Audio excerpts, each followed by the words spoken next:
recorded live. Good evening, ladies and gentlemen, and welcome to Fight for Our Freedom Radio. And tonight we have Scott C1 from the NIBIRU channel with us, and I'm not sure if Steve is going to be joining us or not. I haven't received confirmation. I hope he does call in, though. And we are going to be talking about the latest updates with what's happening to our planet, and also we're going to be taking calls. So before we get started, let's start out with my opening bumper song.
Okay, I'm not seeing Scott in the window yet. I'm wondering if he's having a problem getting logged in. Had that happen before, but I will unmute you guys as fast as I can here. And if I don't get to you, just hang in there for a minute. If I have to, I'll have to go and call Scott and find out what the heck's going on. So hold on, let me go over and check on Facebook. And for those that want to ask questions tonight, you're going to have to call in 1-724-444-7444 and enter the code 43503. And when you get on the phone, you're going to have to push *8 to raise your hand. And you will be muted until we get to your number.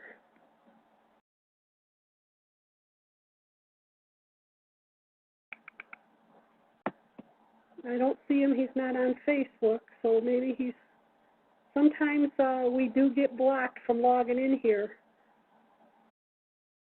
So anyways, we're going to talk a little bit tonight about the radiation level and how high it has been. I was looking at some of the data on the computer, and I don't know if you guys are experiencing this or not, but a lot of people are complaining about headaches and joint pain.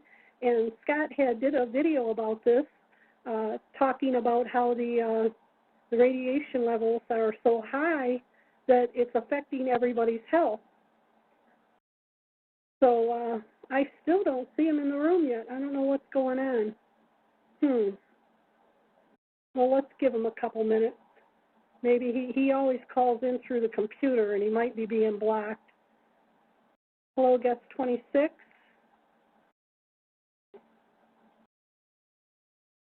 I did get confirmation from him because he said he was going to put up a video inviting everyone to the call.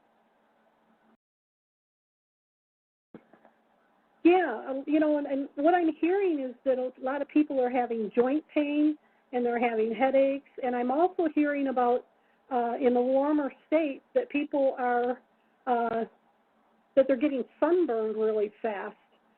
So, you know, it's really, you know, amping up with the radiation, I think. And, you know, one of the things that I recommend is, you know, if you're being affected by the radiation, get yourself a salt lamp. Salt lamps will help with cutting down on the radiation. And there was another guy, Scott sent me to his site, that was talking about putting Marley blankets on your windows. Well, there is a, trying to think of the site I got them at, but there are Marley blankets. They're called solar curtains, and they're the same thing as Marley blankets. In fact, I purchased them, and they're like $7 for 2 of them, and they have the top of it has where you can put it right through the curtain rod. So you might want to look that up. Just look up solar curtains and hang those on your windows and see if that helps out. You know, I have them on mine. I've had them on mine for a couple years now, and it seems like after a year or so, the coating starts to get holes in it and that, so they do have to be replaced. But I'll tell you, they are very, very effective. You know, and another thing I want to talk about, we're waiting for Scott to join us, for those that just came in. Another thing I want to talk about is the people that are having headaches. You can purchase some essential oils, and if you don't have a fuser, just put a little bit in a bowl of warm water and use a wash rag and dip it in the warm water and put that on your head, and that will help. I think the best thing for headaches is lilac essential oil. You can also use peppermint, but you know, look it up. Look up essential oils and migraine headaches, and frankincense is a good one too. And you can also massage those on your feet. If you look up essential oils and massaging them on your feet for your health, you know, go into YouTube, Dr. Axe. He does a really good one, and yes, Scott has just joined us. Hi, Cutie Patootie. Did you have a hard time joining us? Yeah, actually, whenever I was dialing the number to call in, it kept connecting me to a locksmith. Well, let me tell you, when I first started being harassed about doing my shows, I couldn't even get in the window. There were times that my guest was waiting in my window for 20 minutes for me to come in and start the show. So you're being redirected is what's going on. And I would keep getting directed to some little old lady or some little old man's house, and he'd say, "Would you quit calling me?" Well, that's what this locksmith just kept saying. You know, he's I forget the name of it. Leichman Locks. It's like a locksmith guy. Phone rings directly to his house. You know. Yeah. You know what they want you to do is they want you to get frustrated and give up. But for those that are coming in the window, if you have a problem calling in and you're being redirected, just be persistent. Sometimes you got to hang up for about 5 minutes and then try it again, but you will get through eventually. It's just somebody trying to block you. Yeah, how does my my microphone sound to you? We don't have any feedback? No, I haven't got no feedback yet. So, Scott, what in the world is going on with these earthquakes and the radiation level? We were just kind of talking a little bit. I was talking to the guests a little bit about how everybody's being affected by this radiation with headaches and joint pain. So what the heck's going on here? Well, let me just tell you what happened to me the day after Christmas. The day after Christmas, we had the temperatures soar from 17 degrees in the morning to 67 degrees by 2 o'clock in the afternoon.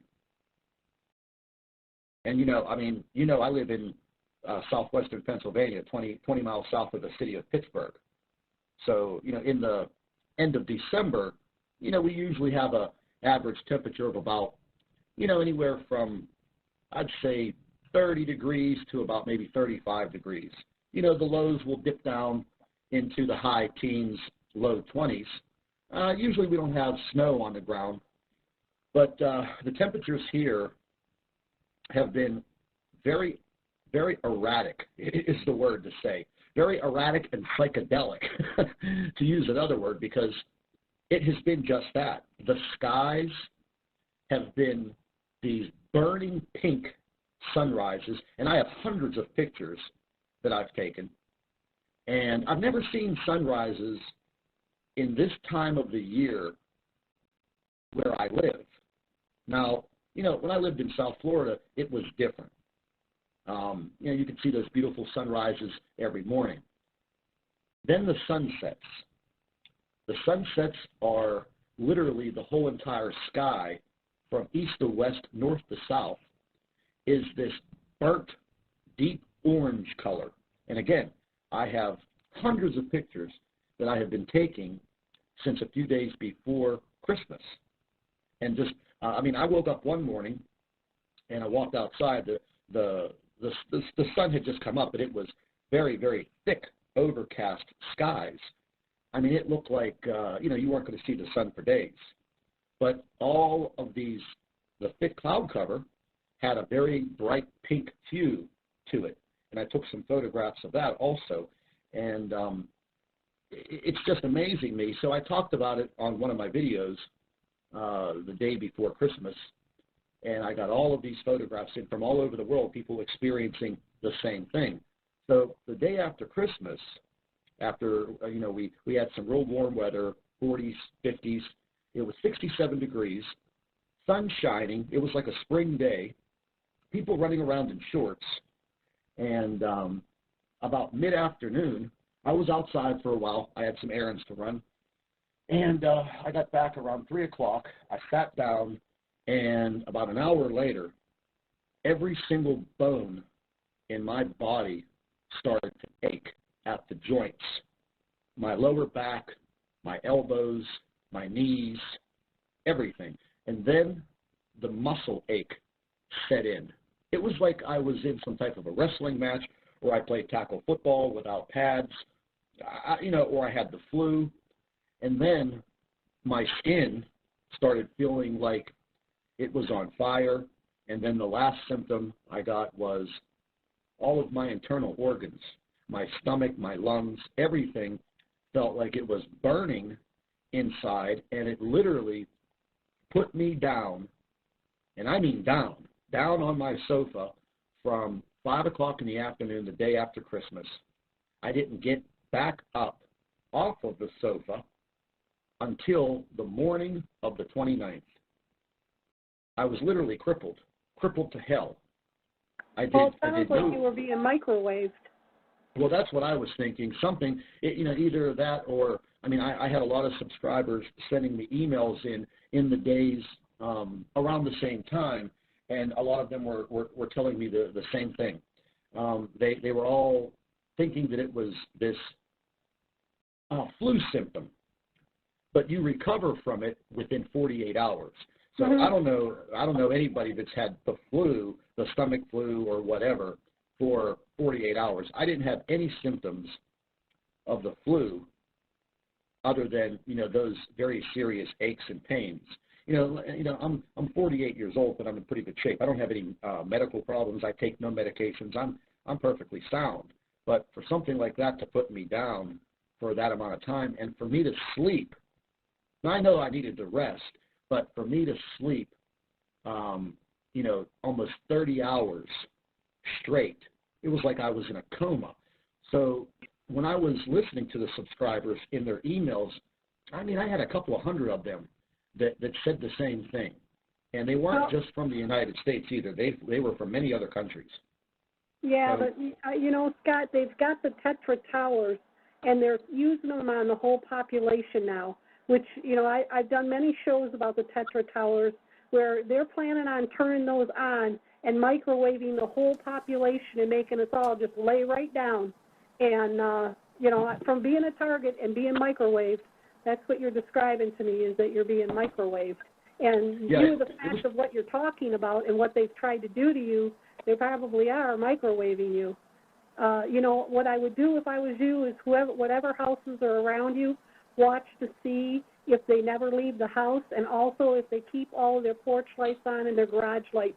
That means they're on duty. That's probably where. And if you also see somebody cutting down all the trees and the foliage in line with your place, that's where it's coming from. Well, I remember you telling me that the last time, and where I live, nobody lives around me.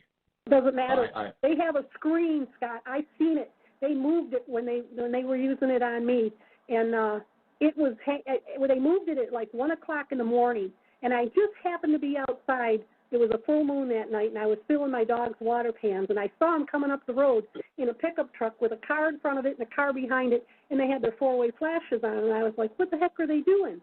And when they got to my driveway, they slowed up and looked in my yard to see if I was out there. Well, I stepped behind the tree, and when they went past me, this thing that was on this truck looked like a giant iPad, and it was hanging off the back of this truck about 6 feet, and it was probably about 8 feet wide. And so I called Independence, and I asked him, I said, what in the heck was that? He said, that's a military high-power microwave screen, and they can microwave you from 3 football fields away with that thing. My God. Well, what I meant to say is where I live, as far as seeing anybody's porch lights on, there's nobody that lives around me. I live on a high crested hill, and it's kind of like a horseshoe shape. I have a very long driveway, which you have to come up way up off the main road, and I could literally see 360 degrees all the way around, and I am covered by thick, very, very high trees. It will go through. It will go through the trees. Yeah, I know. I understand that. I'm just saying, the whole looking at my neighbor's porch lights. I don't have any neighbors where I live. Even when you're coming to your place, what you'll notice is that you'll notice the house that's involved is always got their light on all day long. That's the person who's on duty, who's paid to watch you. Well, so sure they are. Someone who's always got their garage or porch light on 24/7, then there's your perpetrator, and that probably might be where it's coming from. Now, I can tell you other things that we don't want to talk about targeting right now. We want to talk about, but I do believe that, some of the stuff that people are saying they're experiencing with their health, I've been hearing a lot of migraine. I do believe that, a lot of this is the radiation that's coming from our solar system, too. Yeah, there's no doubt. I started looking into that after I read those emails because my skin was very sensitive to the touch, where to the point where it was hard for me to wear a thin T-shirt. And I went to leave the house, and I just threw a baseball cap on. And when I put the baseball cap on, I noticed that the skin on my head, my skull, was sensitive. But it all went away, and the next day, when I woke up on the 29th, I felt like freaking Superman. It was probably the best that I've felt in a very long time. My brain was literally on fire with intelligence. My mind was bright, wide open. It was like it was firing on all circuits.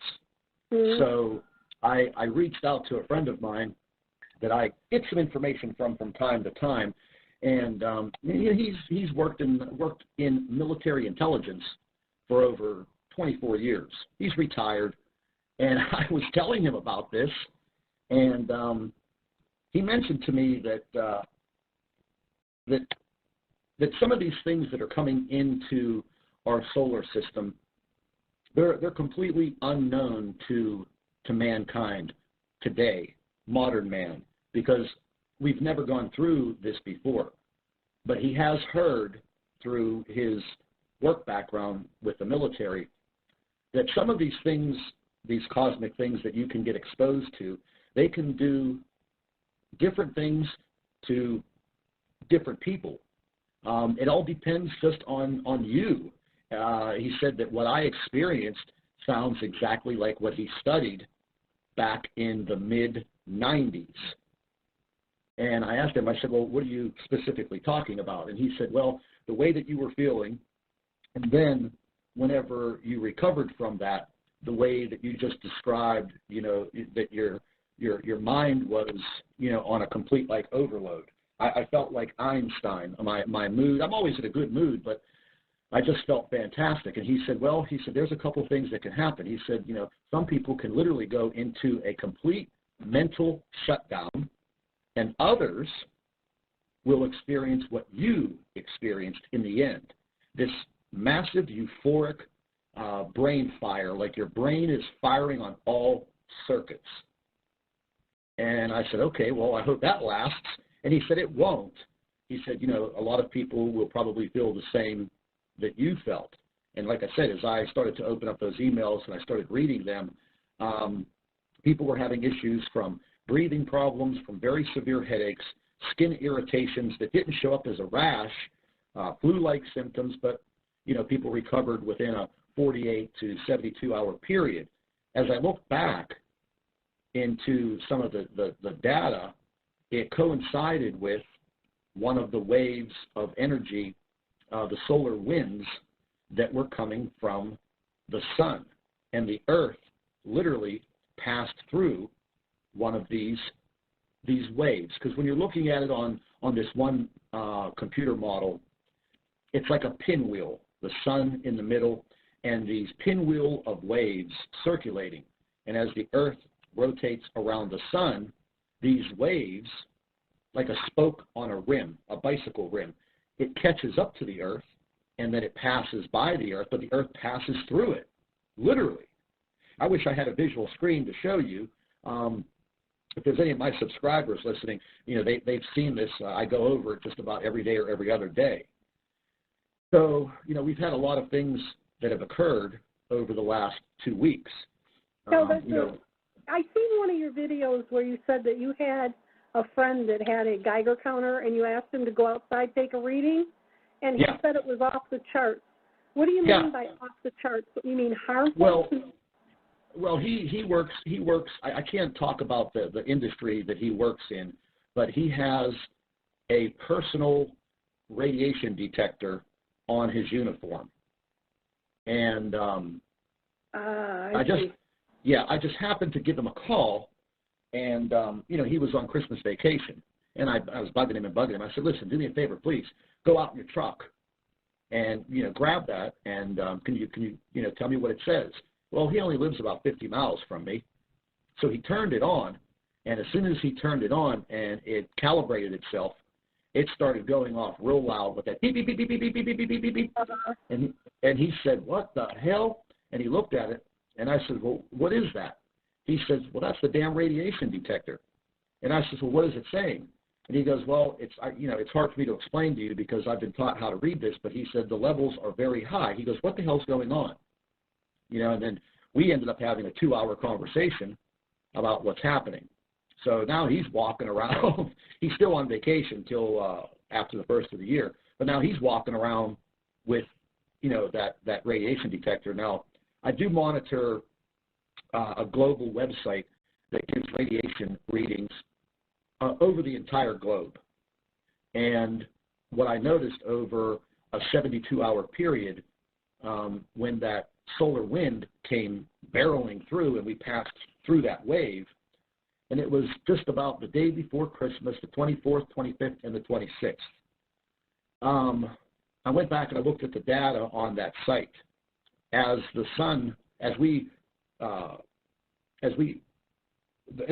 Earth rotated from, daylight side, nighttime side, when you looked at the daytime side of the Earth, where people were exposed to the sun, the radiation levels were all out of a level 5 being the worst.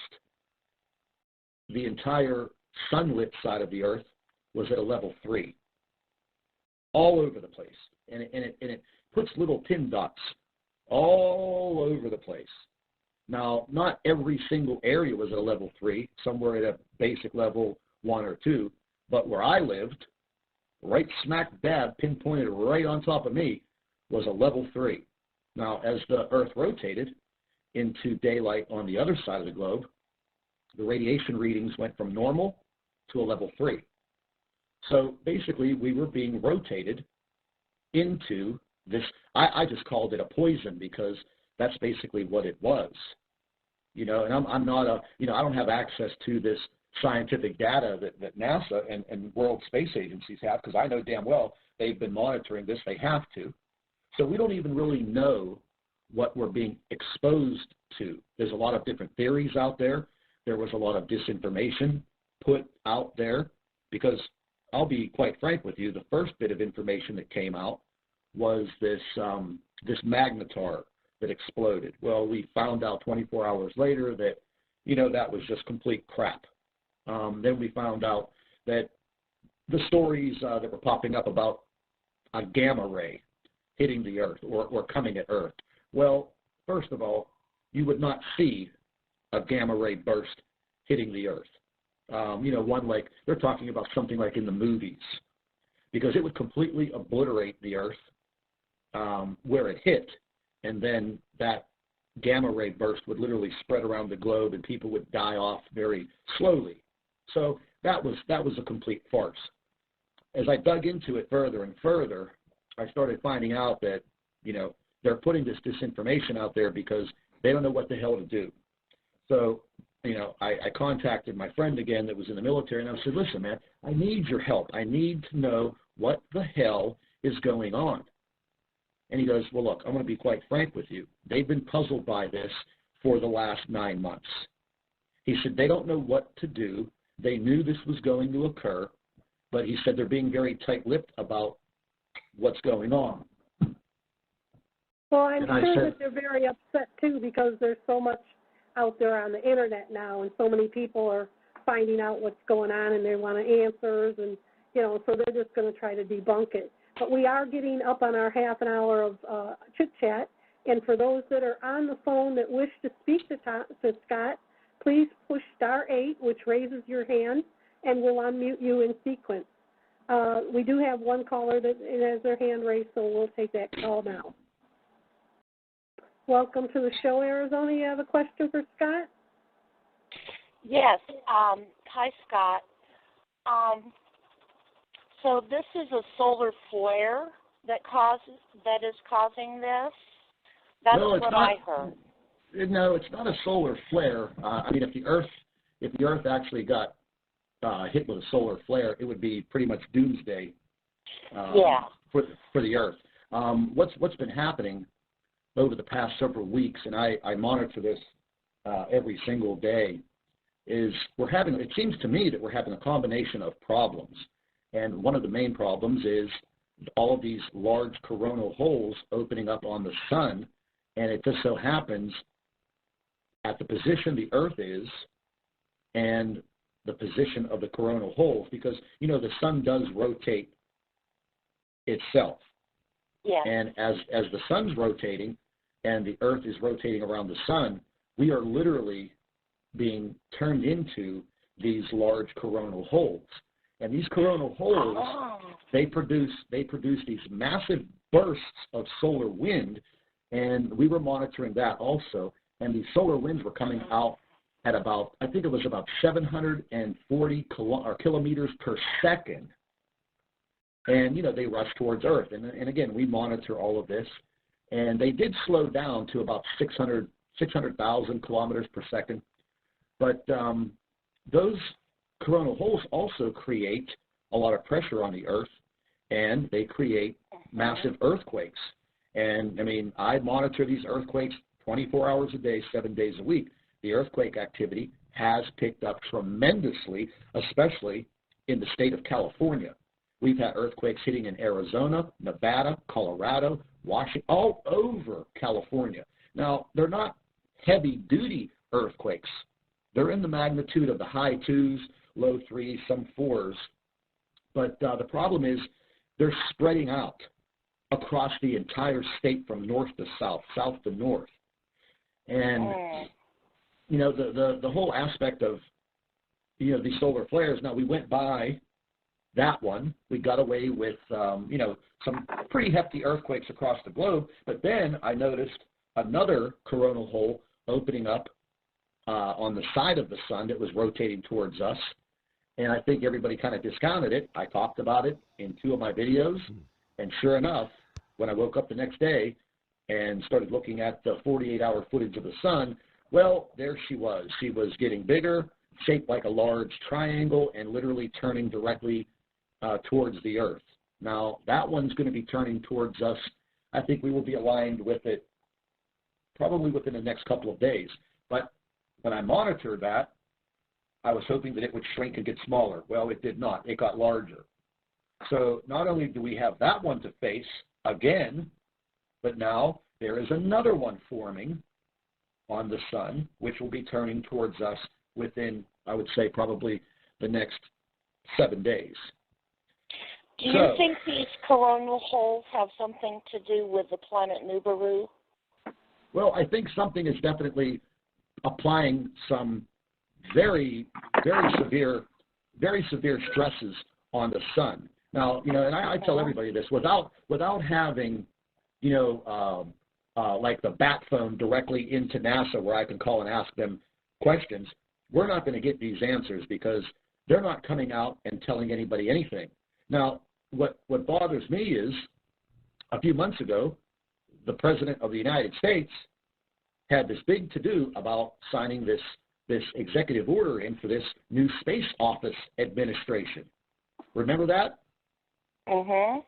Okay. Well, now that we have this big to-do Space Weather Office administration in Washington, D.C., why in the hell are they not saying anything to anyone? Right. Because these are serious events. Because these coronal holes are documented with very, very heavy amounts of data that they do cause very tragic earthquakes. We're talking catastrophic earthquakes. And wow. why aren't they saying anything? You have the administrative office. Well, let's use it. Let's use it to warn people, hey, listen, if you live in an earthquake zone, pay very close attention for the next 7 days. Well, their Space Weather Office seems to be that they're on vacation and sucking up the tax dollars. Right. Well, I've been feeling pressure. I live in Arizona, in Tucson, and I have been feeling, and I thought it was barometric pressure because my joints have been hurting. I have arthritis anyway, but they've been hurting very severely the last few days. I've had problems with my internal organs. And then it's really funny that you should mention the 29th as far as having mental clarity. It was good. Yeah, the same thing happened to me, and for the last 3 days, I've just been bubbling with ideas, and I've had all this energy, and it's really weird. Yeah, I mean, I hope my mind stays like this. I mean, I've always had a very energetic mind, but I don't know. I explained it to one of my friends like being on some type of psychedelic drug, that just opened up my mind, and I hope it stays like that. But, we could only wonder what we are being showered with. Because I got another theory from a gentleman who is, again, I turn to when I need some very, very scientific information. And we started talking about the Milky Way and where is Earth's position in the Milky Way. And if you go back all those years and you think about, your Earth space science class, and maybe they talked about the Milky Way and where the Earth is positioned in the Milky Way, do you ever travel on that little spire, that little spoke that you're on in the Milky Way galaxy? As the galaxy rotates, and there's all these other galaxies, or all these other solar systems in the galaxy. So do you just stay in one spot, or do you travel down the road, literally, towards the middle of the Milky Way galaxy? So therefore, if you're traveling down the road, then your scenery is going to change, and you're going to experience new things as you travel down that one little spoke that your little solar system sits on. And when I asked him that question, he said to me, he goes, wow. He goes, where did this come from? And I says, well, I don't know. I was just sitting on my sofa reading some information, and all of a sudden that popped into my mind. And I couldn't find anything on the internet about it. And he says, well, to be honest with you, there have been some serious scientific studies over the past 20 years, and what I am talking about has happened. The position of where our little solar system is, yes, the Earth is traveling, in a direction. Our solar system is traveling in a direction through the Milky Way. Everything is always in constant motion.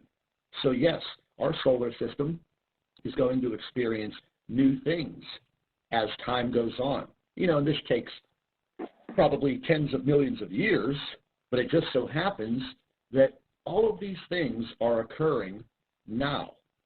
And as far as what's going on in the cosmos around and within our solar system, researchers that have researched Planet X and NIBIRU have all mentioned these things occurring on the exodus, the approach and exodus of this small little solar system leaving our solar system.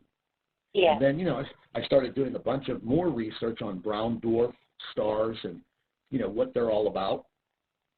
And I just jumped into a bunch of really, really scientific information that would boggle your mind, because science really doesn't have a real big hold on the knowledge of these brown dwarfs.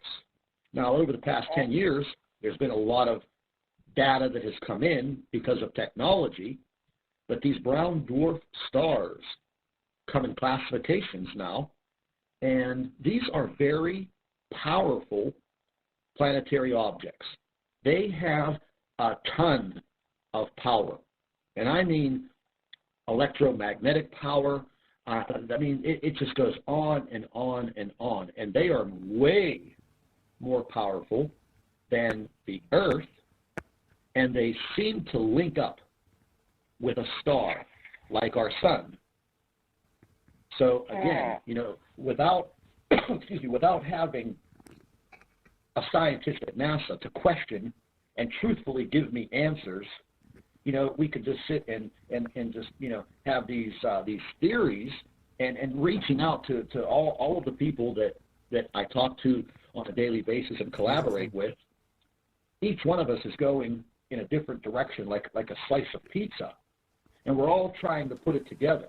And as I spoke with one good friend, it's a Planet X researcher, he said, listen, he goes, it's my theory that we're in the beginning stages of seriously feeling the effects of, NIBIRU and this brown dwarf.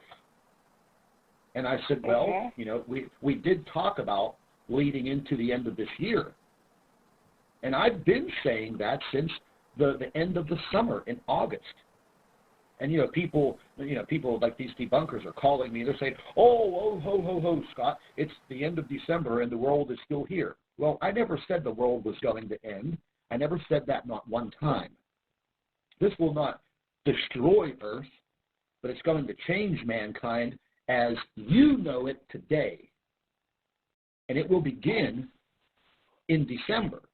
Well, here we are in December, and we have all kinds of cosmic clusters coming at us.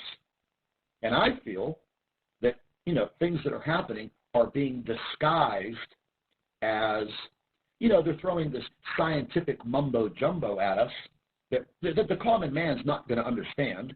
In your local weather forecast, they don't go over space weather, so how are you supposed to know what's happening in the solar system? You're not going to find your weatherman telling you. You have to seek other information, like my channel, and BP Earthwatch does a great job, and Suspicious Observers does a great job on the solar and space weather, and there is a website called spaceweather.com.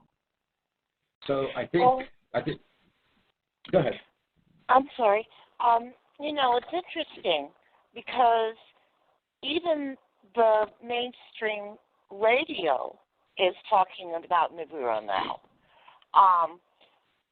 Very briefly, they brought up, I was going to visit my father in the Veterans Hospital, and I was with my brother, and he drove me over there, and we were listening to NPR, public radio, and they brought up the fact that there is a new planet that they have discovered. And they were only on for a minute talking about it, but they mentioned it. Isn't that strange? Yeah, and you know, I also seen on my regular news, local news, they were showing the sky cam in the morning, you know, and then they picked it up. They picked up one of the planets and they went, "What is that? Gee, I don't know." You know? Yeah. So yeah. There are some things that are coming out. Yeah, it's going to be. Of course, we got our YouTube trolls in the window tonight, and I apologize, you guys, because I'm busy watching who's coming into the window and unmuting people. I can see they're aggravating you, and if they keep it up, I'll start paying attention over there, and I'll just mute them. Yeah, you know, the best thing you can do is, you know, if you are having some of these issues and you subscribe to my channel, you know, set the notifications up to my channel. That way, when I do put a new video up, you are notified. You know, YouTube's been playing around with that notification setting to a bunch of YouTube channels, and I try to cover this at least every single day now. It's not that I've changed my format from researching Planet X. It's just that these things that are occurring right now, you know, I feel that I have the responsibility to inform my subscribers on what's happening. And some of these things can create health issues, as you saw what you went through, what I went through, and probably millions and millions and millions of other people just don't realize what has happened to them. Some of these things can get so potentially critical that they could literally just crack and break the strands of your DNA if you're a child or a very young person. They could have very serious effects on your body as a child and a young person. I'm talking like a child, a teenager, you know, because your body's still growing. Or maybe even an old person, somebody who's weaker. Yeah, I mean, there's definitely going to be some things that are going to occur, you know, with being, you know, older. But the most critical will be for children and people that are very, very young. That is the scientific data that I got on that, and that kind of scared me. You know, I can't even say stay inside, because these particles, these protons, you know, whatever they want to call them, they literally pass through everything. Unless you're living in a lead house, you're going to be exposed to it no matter where you go. Right. And they penetrate My deep mother into was the earth. very sick. My mother was very sick recently too. She's 83. Oh my. Yeah. She's just now recovering. Well, yeah, I think. You know, don't you think, Scott, that it'll affect the children and the elderly first? The data that I got that it would affect, on long term, it would affect children in the way that I said. You know, children and very, very young people. I'm not talking about adults, like young adults. I'm talking about children that are still growing. That's the data and the information that I got, you know, because their bodies are still growing and manifesting, and these breaks, and literally breaks in the DNA strands. And you could look it up. I'm not making this up. This is just a fact. So I don't think that any of us are going to hide from what's occurring. And I honestly think that we're going to be in this ballpark for a long time. It's going to be a long time. I have one more question. More question, because this has been really on my mind a lot lately. I have noticed a star, what looks like it's a planet, but it's over on the west side, on southwest of Tucson, okay? And it's getting brighter and brighter and brighter. Every night that I come out and see it, it is getting, I mean, it almost looks like an airplane now, a bright airplane. Yeah, we've been looking at one object back in September, October, and November in the southwest region of the sky. What a lot of people are seeing right now is they are seeing Venus, and Venus will pop up at about, I'd say 4:45, 5 p.m. You'll start to see Venus in the sky, very, very bright. Looks like a neon headlight, just coming in at you. It's kind of off because right now, Venus should only be at, I think, about a 60 to 66% luminosity, meaning like when the Earth is at a crescent moon. So we're only seeing a 60% of the moon. The other third is eclipsed. That's how Venus should be right now. We should only be seeing about 60% of that planet. But something is heating up Venus to the point where it looks like a big halogen headlight in the sky. Yeah. And I mean, I've been looking at it because I have a perfect southwest view of it. I put my telescope on it all the time to just take a look at it. You know, I'm not going to see anything amazing, but this big bright planet, you know, in the sky. But that's what it is. If you're looking in that direction and you're seeing that object in the sky at about 5 p.m. And then through the beginning stages of the evening, that's definitely what it is. And it's going to be getting a little bit brighter and a little bit closer. Okay, so it's Venus then. I was thinking it was Jupiter because I think it's, you know, NIBIRU is going to affect all the planets, not just ours. It already is. I mean, there's scientific data that's been coming out that something is heating up all of the inner solar system planets. And again, without that direct line into NASA to ask these questions and to be given an honest answer, you know, we're never gonna know. But you know, we have to use our brains and what we know and what we can find out.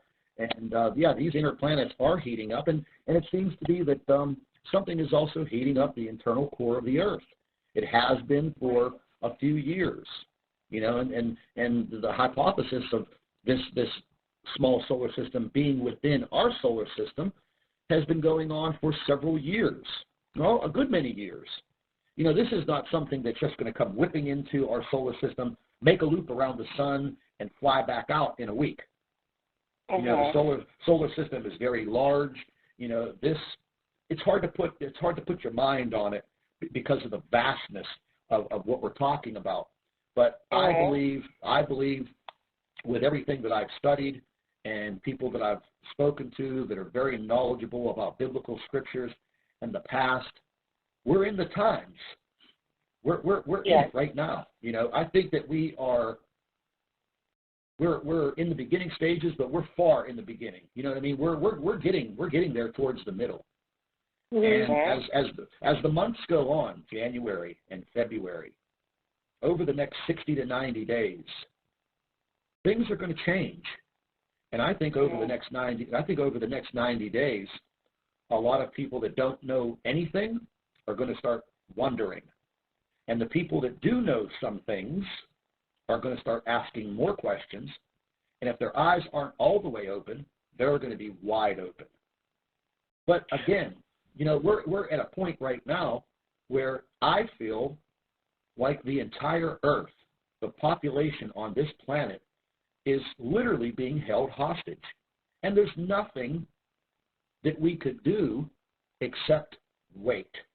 And that's the saddest part. That's the saddest part. You know, I mean, I don't think that we have the technology to do anything about what's happening. Well, what we can do is to get our spiritual house in order. That is true. And I think that is the main thing people should be concentrating on, you know, because what is going to happen is going to happen. I mean, there's I've heard that they're trying to get these space interplanetary like jets to go toward this object that is going to affect us and make it explode. They have some kind of a super explosive beam or something. They're going to get several of them, and they're going to vaporize this thing. I don't think that's going to happen. The chances of that happening are pretty slim. So, you know, I really feel like I have been really nudged a lot by the Spirit to pray without ceasing. and just to pray for the children mostly, because, you know, these children are innocent. You know, they come into this world, they can't help coming into this world, and they're so vulnerable, you know, as you said, to these protons and everything else, the powers of be in the world, you know. So I'm just very, very much led to speak out on these shows too about the importance of getting your spiritual house in order, and you know, my belief is in the Lord Jesus Christ. And I will be unshaken in my belief in this because I've had an experience which has completely convinced me that He is the way, the truth, and the life. And okay, well, Arizona, we are going to have to move on because we have other people that are waiting. I understand. Thank you so much for letting me talk. You're welcome. Okay. You have a great New Year's. Thank you. You too, Scott. Thank you. Thank you, Dad, baby. You're welcome, sweetie. Okay, for those that are on the phone, if you wish to speak to Scott, please push *8 and raise your hand, and we will get you unmuted. Scott, I wanted to ask you, have you been noticing an increase in the animal die-offs? Oh, yeah, absolutely. I was doing some research on that a few weeks ago, and what I've come to find is, you know, there are millions and millions of, just talking about aquatic life, there are millions of underwater volcanoes, you know, literally millions all over the earth. And what I found out is that as the earth is heating up internally, there are large deposits of methane gases and poisonous gases that are literally being released into sections of the ocean. And what will happen is, you know, aquatic life is very sensitive. We're talking about instantaneous death of a fish, a group of fish. That's why you see these massive die-offs of all of these fish, you know, washing up on shores. Now, they mention it on the news, but then they don't cover the rest of the story. They don't update it with what happened. And this can also occur with, you know, land animals also that come across, you know, like out near Yellowstone. They can come across, you know, a poisonous gas being dispersed anywhere. I mean, it could definitely happen. And that's one of the main leading causes of these mass deaths of animals. A few years ago, all those birds were falling out of the sky, hundreds of them all over the world. Okay, you heard about it on the news, but then you never heard about what caused it. And what causes it, you know, are different types of, I guess, these gases, you know, in the air, in the atmosphere, and these flocks of birds fly through it, and it just kills them instantly. Yeah, have you ever gone back and I did this a while back when I was researching the New Madrid fault line. I went back into the newspapers and the archives of what exactly happened just before the earthquake happened back in the 1800s. And there weren't a lot of people that died then because the population wasn't the way it is now. But I found it very interesting that the local newspapers said that there were a lot of birds that were dying from the methane gas that was being released, and they were hearing loud booms before the New Madrid popped off. So, you know, I mean, this is, I think, the tectonic plates that are making all these screeching horn sounds that everybody's videotaping and putting up on YouTube. What do you think? Oh yeah, those are creepy. I've seen those videos, and I've never heard it myself with my own ears, but those sounds are very, very creepy, very eerie. I don't know what I would do if I ever heard a sound like that bellowing through through thin air. It's that's very puzzling. They just had this happen over here in Michigan not too long ago. Someone put it up on YouTube. It was down there by Dearborn somewhere, and it was pretty eerie sounding. But I remember last year they had a boom go off in South West Michigan that people were calling 911, and they actually called the Air Force Base to see if there was a jet that maybe had a sonic boom, but it was so loud on the news. They were talking to people in the area, and this one lady actually had her trees bust in half in her front yard. Well, there was a situation out at Newark Airport in New Jersey about 6 months ago. In the middle of the night, regular runway airport workers all of a sudden out of nowhere started to hear these loud humming sounds, and several of the workers that work in baggage and like on the runway, they were videotaping the sound, so they could catch it on video, and they were literally about to shut down the tower, and no more flights leaving or coming in until they figured out what was going on, because they thought, well, look, is there some type of military operation going on? Planes in the air that we're not seeing on radar, blah, blah, blah, blah, blah, because they usually communicate very closely with these towers.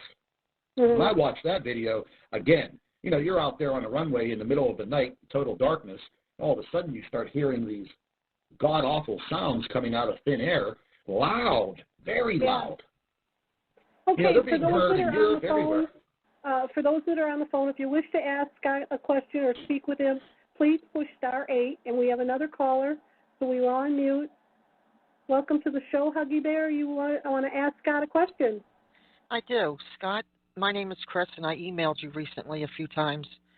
I don't know if you know who I am. I'm the one that sends you pictures now and then. First, I want to thank you for going out of your way to go public with this. I can't thank you enough. Oh, you're more than welcome. You're more than welcome. This is more than just being an American. It's being a humanitarian, in my opinion. Especially when we're all up against so many, I see all these trolls, these paid shills in here, and that just tells me how much, that the more credibility and the more people and attention you're gaining, the more they're going to do this. And Bad Baby's known for getting a lot of them, but she hits the topics. Thanks, Bad Baby, as well. I knew. Oh, you're welcome. I was a chemtrail filmer and blasting it everywhere on the internet. 2011, 12 by 13. I seen 4 or 5 objects in the sky, and by then I knew they were hiding the sun, and I knew that wasn't our sun. It was just too big, and the activity going on, and I knew the chemtrails was depopulation as well as solar management and numerous other things. I got online, and I was in shock. I wanted to know what was going on, and I had a gut feeling, that we were at the last days, and I found first one I found was Patty Broussard, and she did numerous interviews. One of them was here with Bad Baby, several of them, and I learned a lot from her. And then it was others, and thank you. You're one of them, Scott and WSO, and there's others as well, so I can't thank all of you. But anyway, my question, I guess, and it's what can you say? I know where all this is going. I know the history of this, what little we've been given. It's been called many things, the Destroyer, the Frightener, the passing of the planets. My biggest confusion is, if you go by the Sumerians, it's every 3,600 plus years, give or take. But then there are scientists that are saying this is every million or so years. There's a DOD high-level whistleblower over at SoundCloud, Michael from around the world. If you need his link, I'll send it to you. Yeah, I know, Mike. Yeah, and I have some voiceovers I did of him about 1.5 years ago where he describes that this is every 40 to 70, 80,000 years, and it is the perturber, meaning that it perturbs all the other planets are in a mess. This messes up the entire universe, and along with this system came Hercules, the big red gas object. And this all led to me meeting Sam Huffman, who was silenced by the government for over 30 years. He was actually underground, and I forget the reason what happened, but they stripped him of everything. I mean, he was smarter than Einstein. Yeah. And I can see those planets up there thanks to him. I can look up any day now, and there they are getting much bigger. My question, I guess, and I know I don't expect you to be able to answer it. I respect anything you say, but I'm on the East Coast, and I'm ready to make a move, but I honestly can't figure out with the debris field coming, where are we safe? Any idea? Well, I've been thinking about that over the past couple of weeks, and I'm on the East Coast also, and we're in trouble. Yeah, I'm going to be quite honest with you. You know, I mean, if you just look at the basics, you know, the Earth rotates every day. The sun rotates every day. We move around the sun.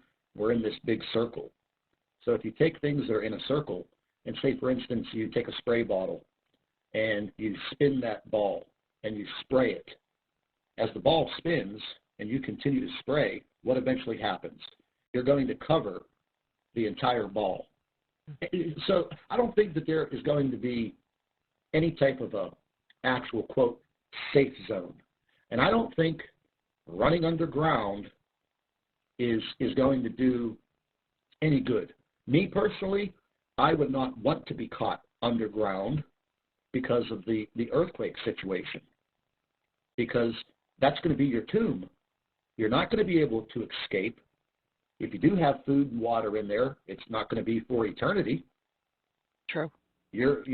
So the bottom line is, like, I've been building myself up to the point, okay, you know, I'm ready to step up to the plate. I'm ready to face this, and whatever happens, happens. You know, it's kind of sad, but in the same light, the way that I see it, you know, my human body may be disposed of, but I'm a very strong-spirited person, and I know that I'm going to go to a better place, and hopefully not come back to this life again. Really? Well, so you know, when this government killed my husband and covered it up, and then they came after me like they did Bad Baby. I knew my husband from the time I was 5 years old. He was more than my best friend, and he died horribly. And if the shells are real government shells are on here, they would know what I'm talking about. And they really did. It was really sad. The NSA actually came after me, and my lawsuit was 99 to 100%. They were fought via OSHA and their investigation. And can you imagine how I felt as a widow that I'm getting ready to go into court? And, you know, I was told that after 7.5 years from their own depositions, they were right out of Washington, D.C. They hired one of the top 10 law firms that, their words, destroyed me, and even bought my own lawyer out. And so it's really been one heck of a trip for me. Well, I'll tell you what, just so you get some satisfaction out of all of this, and I'm very sorry for what's happened to you and your husband, but just get this much satisfaction out of it. All of these people that did that to you and did that to your husband, they're not going to live through this. These people think that they have all the answers and that they're going to use our tax dollars and technology and they're going to make it through this. Look, let me tell you something. The low-level employees of these alphabet soup agencies, do you think, and I've said this before and I'm going to say it again because I get hot-tempered about this, do you think there's enough room in the underground condominiums for the entire NSA, CIA, FBI, the entire Congress, House of Representatives, every freaking politician, all the militaries? Do you think there's room for them? Oh, hell no. They're going to be out there with us. They're going to be out there with us. I've even done enough study to know that a lot of that noise we're hearing, it's either the core of the earth is really fired up, and that's coming up. You know, and it can only, you know, like you say, it can't go down, it can only come up. So you know it's going to go right past where they're located at under there. And what I hear from others, I've heard enough comments from others that even helped build them down there that they didn't build them to specification to handle this. No, I don't think you could build. I don't think we have the technology. I don't think so. To save ourselves in that fashion. I've spoke with a few guys that are retired. They don't really, you know, they don't come out and talk about it in public, but they were some of the main contracting firms that worked for 30 years out there in Denver, digging those massive caves with those massive boring machines, made tens of millions of dollars, and they're living good. So, you know, they did their part for the government, but they even say, the bottom line is, would you want to be under a mountain when a magnitude 10 earthquake shakes the living hell out of that mountain? I don't want to be there. Scott, I've had people email me and say, what if I find a cave and put a bunch of stuff in there and I go in there to get out of the debris? Well, what happens when the earthquake hits and, like, you're in this cave and all this collapses and you're just trapped in there with what you got for a few months? You're just going to be in a cave and starve to death. Yep, that's what I said. You're not going to have enough food and water to last you for an eternity. You're basically going to sit there. You're going to go through a massive mental breakdown, and then, you know, it's going to be over. I mean, if you've ever watched the movie 2012, yes, I know it's a movie, but, you know, they make these movies for a reason. And if you watch in the movie with John Cusack, is the movie I'm referring to, as the earth is literally shaking and quaking and cracking and opening up, where do you think you're going to hide? I mean, do you have some extra sensory perception that you know the ground that you're standing on right now is not going to open you up and swallow your entire city? We don't know that. Mountains were formed on this earth not over days, years, and eons. They were formed in minutes, being pushed up through the earth's crust. So what do you think you're going to run? You're not going to run from it, is basically what I'm going to say. You're not going to run from it. And I was taught as a kid that the mountains, my grandparents knew that all the mountains and valleys that you see, that was from a prior pole shift. And they moved with, and you're right, even they, you know, and I even read in scientific papers that that happened in minutes. You're right. Yes, in minutes. Yes, and you get a very large, well, that's what happens in that movie. There is a very large internal heating of the core of the earth, and they start to undergo a crustal shift because the crust of the earth is literally just floating. And when you get that crustal shift, I think they even mentioned 23, 26, 29 degrees. And those are some of the figures that have actually come up when we refer to the exodus of, you know, Nibiru and Planet X and the brown dwarf, literally tilting our Earth approximately an additional 29 to 30 degrees. Some even say 48 degrees.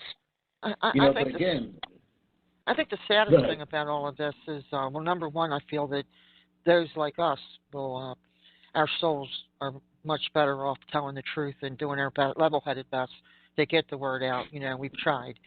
You know, you couldn't pay me all the money in the world to be a shill or a troll. You just couldn't do it. And you couldn't pay me all the money in the world to go underground and leave everybody up here not knowing what's about to happen.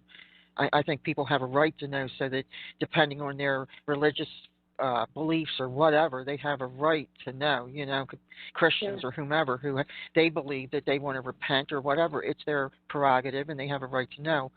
I would want to know. It's just really sad that this government is using CERN and HARP and everything else and chemicals, chemtrails, and it's a global dominance spectrum in the air and on the ground, where they wanted to control everybody's mind so they wouldn't see any of this. And it's just heartbreaking, you know. I know I see it in public, and I know Bad Baby and others that are targeted would know what I'm talking about. It's heartbreaking. Chris, I think that with what they're doing with the poison and the vaccines and the chemtrails, and what they're trying to do is make the people as sick and as weak as possible, so that you don't survive this. Right. And I think that the best advice we could give anybody when this happens or we go through this is that we that do survive have to have compassion and love and help each other. We're not going to get through this alone. If you happen to get through it, you're going to have to stick together and help each other survive it. Yeah, you're not going to do it. They want division. I mean, their motto is order out of chaos. It's on the back of the dollar bill. And that is what they want, you know, to them. Well, you know, I go with Bad Baby, you know, love and kindness. That's the only way. You know, if I survive for 10 minutes with a broken arm, I hope someone has has enough love and kindness about them to come over with empathy and at least help me. Well, I had a guest on one of my NIBIRU guests, and I'm not going to mention their name, but they were talking about, you know, you're going to have to be all for yourself. And I said something about pack extra medical in case you come across a child that needs assistance. And this person said, well, you just might have to ignore that child and walk past them. Nah. And myself, if I've got to be that way and walk past an injured child, then I don't want to survive if that's Really? how I've become. I just created another a small bug out bag to wear over me, an additional water pack I got cheap, and another one that I just filled with more medical. I'm going to try to put more in even. So because my mind is set on if I survive a little time, if I see someone that needs help, maybe I can help them, if not myself. Right. If I can't help me, I can't help anyone else. But that's that's called being humane. That's being part of humanity. It would be, but the chemtrails has made people, it's taken their empathy from them, and it makes you angry. I think it is dumbing people down. Yeah. You're going to have to move on, though, Chris, because we have other people on the phone. Appreciate it. Thank you so much. Thank you, Beth. Thank you. You got it. Thank you. Bye-bye. Great call. Okay, for those that are on the phone, if you wish to speak to Scott, please push *8, and that will raise your hand, and we will get you unmuted. What do you think, Scott? Do we need compassion, or do we need to be like, oh, well, I only got enough in my backpack to take care of myself? Well, I'm going to be quite honest with you. I don't care how much you prepare for this. I respect all of the preppers. I speak with some of them from time to time, and they've been prepping for quite a long time, survivalists. There's going to come a point, I think we're going to begin in a large phase of, I call it Earth divided. And you're going to have all of the beautiful human beings on this earth on one side, and you're going to have the evil on the other. And that will be the self-centered, selfish, non-caring, non-compassionate people. And I think you're going to have an internal clash because they're going to want what you have in a physical sense. They're going to want your supplies. They're going to want whatever you have. Yeah. And the world is going to be divided. Yeah, I mean, that's going to be the hard part, is knowing who's going to be out to get you, or who's going to be there asking for your kindness. Exactly. I mean, that's just going to be a card you're going to have to play. Yeah, I mean, we are talking about a lot of factors that none of us have experienced. So it's going to have to be that situation, learn as you go. Each and every day is going to be a wild adventure. I mean, I'm not making a joke of it, but every day is going to be a wild adventure. I mean, look, just go take yourself and throw yourself out in the forest for a week, 2 weeks. See what happens. Go by yourself. Don't take anything with you. Try to live off the land. Try to catch a fish. Try to trap a rabbit. See what happens. People's modern... I mean, you can go out to a Tractor Supply and you can buy a live trap for $28. Well, what I'm saying is, just think if you don't have access to any of this. Put yourself back in the caveman days. You know what I mean? Right. Put yourself way, way, way back there. Okay, now, you are literally faced with nothing. You don't have fire. You don't have electronics. You don't have anything but your body. You, yourself, that's it. Modern man is not ready for this when it comes to the point in time where nothing is going to work. No communications are going to work. What little modern things you have aren't going to last. If you have a cigarette lighter, what do you think, that's a cigarette lighter that's going to light a fire for the next 10 years? No. So, being mentally prepared, I think, is more than half the battle. That's what I've done with myself. It's not going to be a picnic, that's for sure. Okay. Yep, it ain't going to be no picnic. Guest 80, did you have your hand raised? Yes. Yes. Would you like to speak to Scott? Yes, I would, please. Okay. You're on the air. Hey, Scott, how you doing? Pretty good. This is great that I'm getting to talk tonight. I've just been listening to everybody, and I actually wrote you an email today, but by the Spirit just told me not to send it, so I didn't send it. But anyway, this is just a great opportunity for me to say a few things. My name is Russell, and I'm from Michigan, and I want to share something that was given to me the first time about 20 years ago. And as I was reading the Bible in Revelation chapter 8, I come across the passage that spoke about wormwood. And I read through it, and I was sitting there pondering upon what I read, and this is what I was told. I was told it's coming, and man can do nothing to stop it. Nothing to stop it. And then about 4 years ago, I was walking my little beagle out at the park. I walk every day with my little beagle. And this day while I was walking at the park, I was told just out of the blue, the Spirit spoke to me. And I was told everything has gone full circle. It is now time for the ring of return. And when I was told this, I didn't know exactly what it meant. But that day, I felt such a powerful drive, an urge, if you will. When I got home, I got on my computer and started to search. And I came across a website. There was no doubt in my mind that the Spirit directed me to this website, but it's rodcdavis.com. He's an individual who has done a lot of research and a lot of things, paranormal and spiritual things. What a powerful man of God this man is. But anyway, I went on his website, made contact with him, and we started to communicate back and forth together. And I shared some dreams and visions that I've been given. This all started for me about 23 years ago after a supernatural experience that I had. But to make the long story short, I started to communicate with Reverend Davis, and he said, send me all your dreams and visions. I want to read them. And my older brother, who's included in this as well, we got together and we sent all the dreams and visions that Holy Spirit has given to us to Reverend Davis, and he started to place them on his website. But the reason why I'm calling is one thing that nobody ever talks about. I'm amazed. What about the two witnesses spoken about in the book of Zechariah and the book of Revelation? What about these two that are taken up and stand before Christ to be his witnesses to what they see and to what they hear and return to earth and speak what they're given to the whole world? Now, we know we got governments, we got trolls, we got all these people trying to suppress what you, Scott, and many others are trying to make known to the world. Well, let me tell you this in the audience listening. God's two witnesses are here on the earth right now. And they've been prepared now for over 20 years. And soon they're going to be taken up. And they're going to stand before Christ. And they're going to hear from him all that they've been called to see and witness, as Enoch did in his time.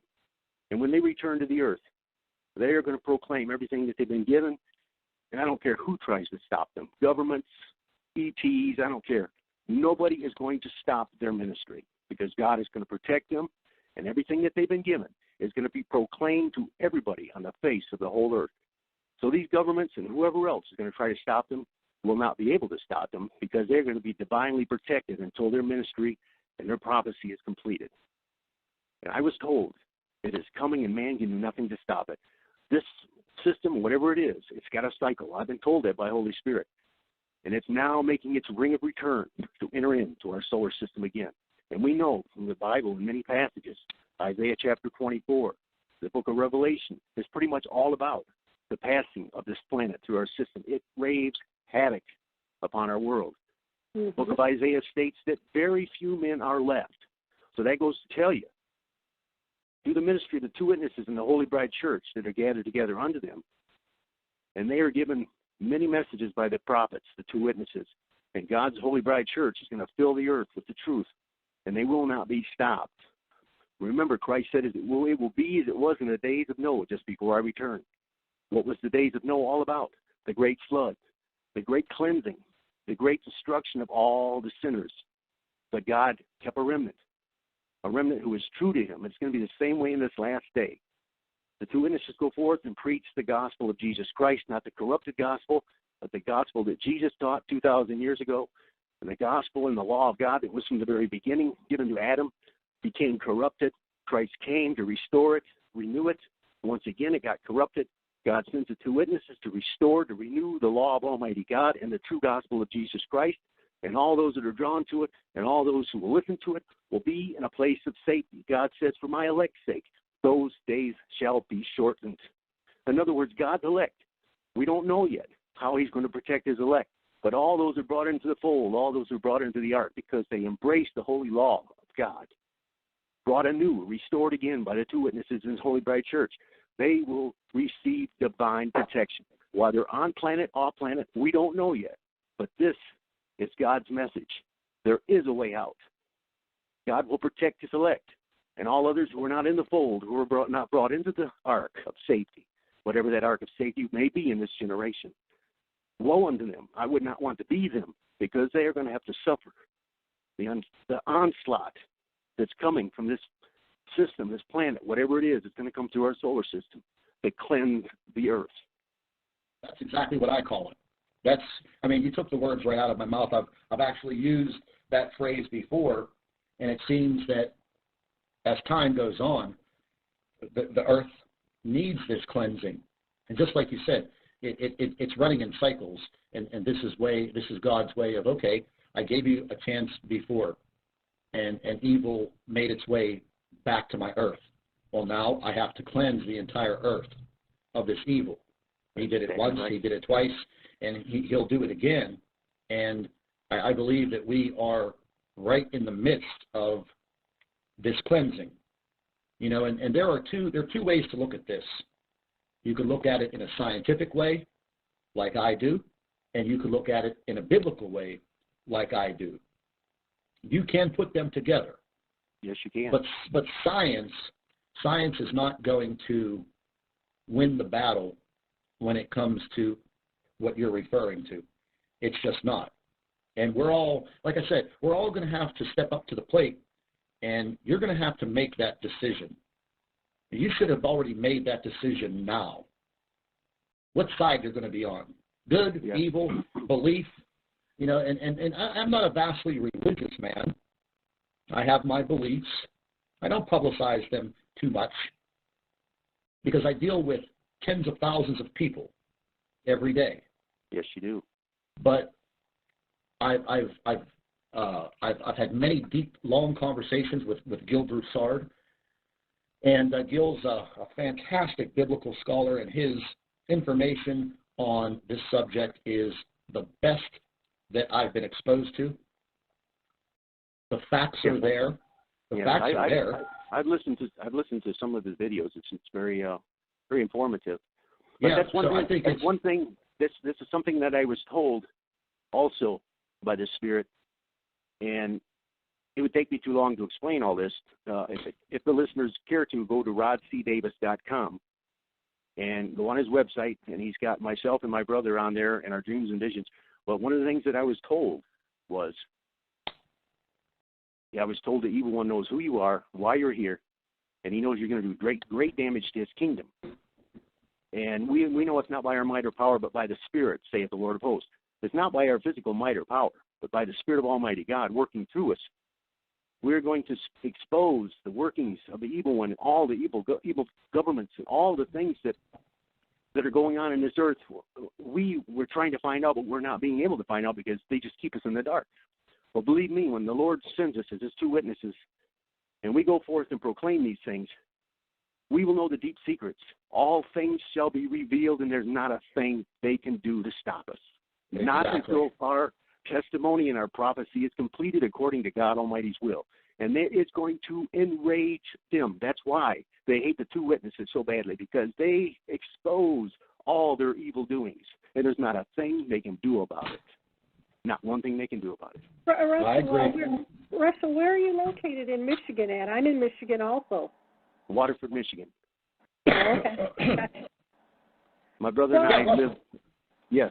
Yeah, Russell, next time you sit down and you start penning an email to me, don't hesitate. Send it to me. I would love to hear from you. And because I tell you, I have, we just tipped over 40,000 subscribers to my channel just yesterday. I'm one of them. I'm one of them. I just signed up not long ago.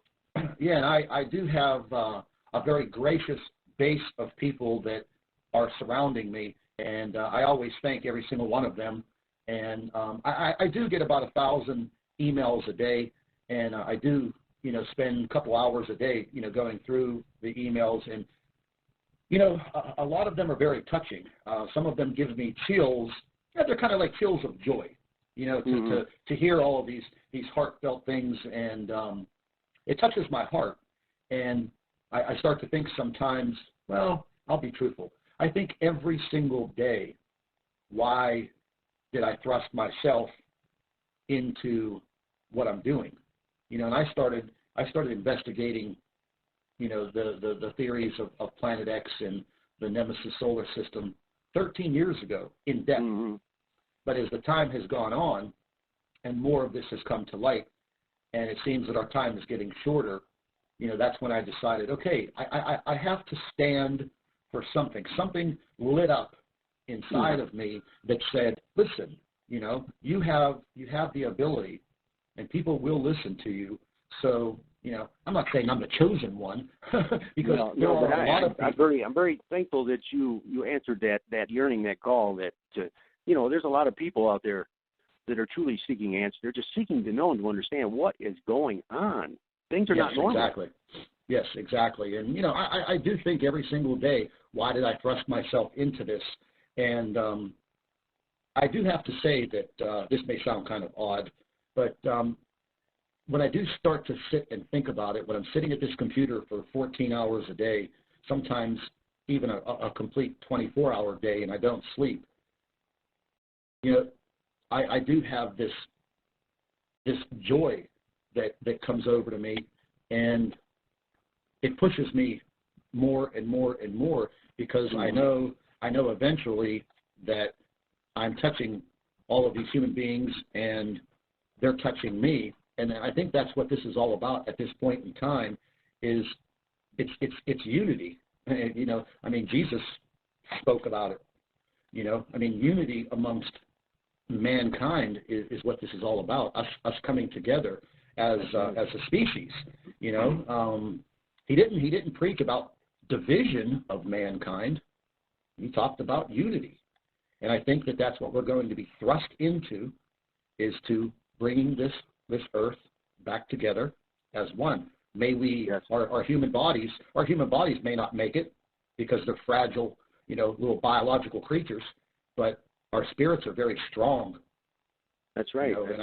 Our soul and spirit lives on. The physical may pass away, but the soul and spirit lives on. Yeah, absolutely. And again, the next time you're about to push that send button and send me an email, send that email to me, and I'll remember your name. And there's so many things. I realize you can't do it on a talk show like this. There's so many things. But that's why Reverend Davis, the one the Holy Spirit brought us in contact with, we sent all our dreams and visions to him, and he's placed them on his website. For the listeners out there who would care to go and check these dreams and visions, and there's a lot of other things that Reverend Davis has on his website, but it's rodcdavis.com. Yeah, I'll be looking him up tomorrow. Yeah, scroll down. Hey, isn't he going to do the inauguration for Donald Trump? Rod C. Davis? Roderick C. Davis is the man's name. I think he's on his advisory board, on Donald Trump's advisory board. Well, I should be on his advisory board. But he's an amazing man. He's just so full of knowledge and the Holy Spirit. Yeah. He's had many spiritual experiences, and he's quite a man. I would really like you to send me an email. I'd like to get with you and talk to you about your dreams and visions, if you'd like. Sure. That's something that my brother and I and Reverend Davis, he's been on a few talk shows, but he's never gotten on a talk show yet that he really felt like he wanted to invite us as God's two witnesses to be with him.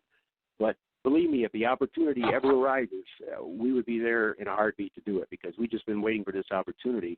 And we know the Holy Spirit was eventually going to bring it about. But as I was listening to the show tonight in the conversations, I said, I really need to call in and put my 2 cents in. And I just wanted to talk to Scott and everybody else, too.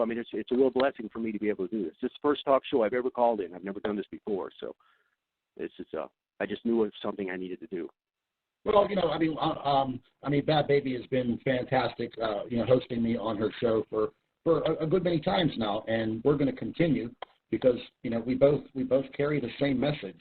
I heard a few of these trolls and chills, and it's like, oh, she's biased, and she's like, well, of course she's biased, because she has an agenda. I have an agenda, just like you do, and my agenda is to live on. I want to live on in peace, man. This world that we live in now is really a screwed up place. Yes, unfortunately, this is the time that God has chosen us to live in. Yeah. We have to face it. We have to live in it. But over the course of the next weeks and months, whatever time we have, I'm going to be back on here with Bad Baby. I love her to death. We've never met in person, but we have our own unity now, and we're going to continue doing what we do. There's just no doubt about it. Yeah, we want to hear from the people. Right, Scott? We want to hear from the people. We want you to call in and talk to us and tell us what you think, or give your opinion, or if you have something to say, we want to hear it. Yes, absolutely. Yes. And spreading the word, you always hear that one phrase, spreading the word of God. And it's used so much. Yes, it is. And I'm going to make just a little analogy here, just a little assimilation, but that's what we should be doing right now.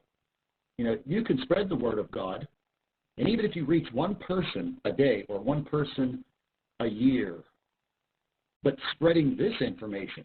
And it's very hard to sit someone down and talk about this subject to them, because the world is so dumbed down now that that's for sure. Exposing this type of information to someone, and when you talk to them for 10 or 15 minutes and then you look in their eyes, they look like, what the hell are you talking about?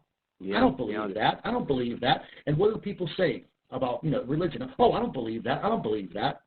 But when the time comes, who are they going to be praying to? Yeah, that's right. Yeah, when tragedy strikes. Well, when I first started doing these shows and I started delving into all the corruption in the government, I was so heavily microwaved and targeted that I just couldn't take it anymore. So I quit doing the shows for about a year and a half. And the Holy Spirit and the Lord came and told me that I had to come back and do these shows. And I didn't know anything about NIBIRU at that time. But now that I'm, coming out here and doing all this, it's, and I cried. I said, oh, Lord, please don't make me go back out there. They torture me. And he said, would you please do it for me, And how can you say no to the Lord? I mean, and I don't care what they do to me. All the people they need to hear. They need to hear these things. They're not going to hear it from the mainline media. The controlled media, they're not going to talk about these things. Exactly. There's avenue through the internet I understand why I had to come back. So, and I go through a lot of hell to come out here to do this stuff, and I get a lot of harassment. But you know what? I don't care, because nothing matters anymore except where we're going to go and how we're going to treat each other. I'm going to be quite honest with both of you and every single person listening to us right now. You know how people say that, okay, I was saved. They go to a ministry and they're saved. During my early years as a young adult, I was thrust into a life of a great career, a lot of money, and a disgusting amount of excess. Mm-hmm. And I lived that life for more than 22 years. And I wasn't the best person to be around. I wasn't the best person at all. And I broke every rule in the book. Number one, my job was, in international advertising and marketing. So I basically was out there and as this super salesman and working for my father's company and living in excess. And I'm talking like, very high level. Fast cars, fast boats, fast women, drugs, alcohol, the whole 9 yards. Everything in excess. My clothes, where I live, whatever. And in 2005, I retired from all of it, threw it all away, and just went back to living life as just a common individual, no super duper celebrity type life that I was living before. And once again, like I said, I do not have to bring any of this into my life. But there came that point. Now, I'm not saying the Holy Spirit came down to me or God himself or Jesus came to me and said, this is what you have to do. But there was this internal light that just clicked on. I know. And it said, okay, everything that you've done over the past 25 years, it's now time for reconciliation.